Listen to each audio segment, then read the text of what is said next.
also remember that during this time, cattle was a sign of wealth. So Jesus is sending two of his homeboys to somebody else's driveway to go pick up their brand new Mercedes and then just saying, hey, but the Lord needs this. That's pretty much what happened, amen? Because the cattle was a sign of wealth. And so as Jesus is sending his disciples, you got to understand the faith that they had to have.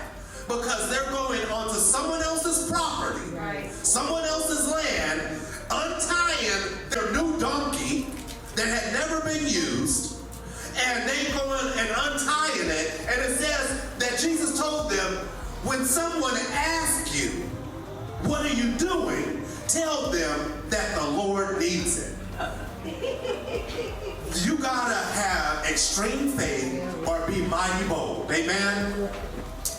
The great thing about that is that Jesus had the prophetic vision to send them exactly where they needed to go.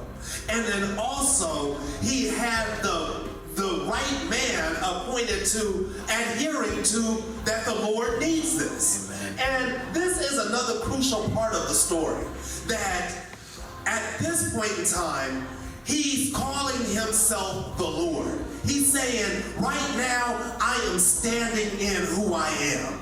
Now, if you can recall and go back, that Jesus, he would heal people from leprosy.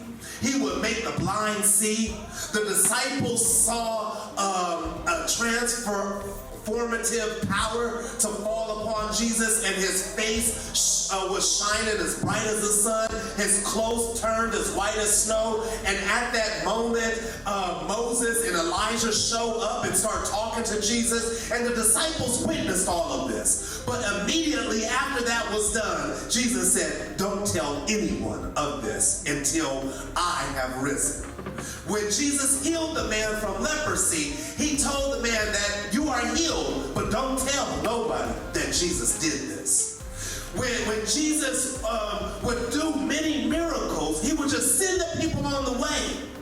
He didn't want to get the credit. He didn't need his name on the billboard and the bulletin shining in lights. He didn't need all of the fanfare. But guess what? At this point in time, Jesus says, I'm ready to let them know who I am.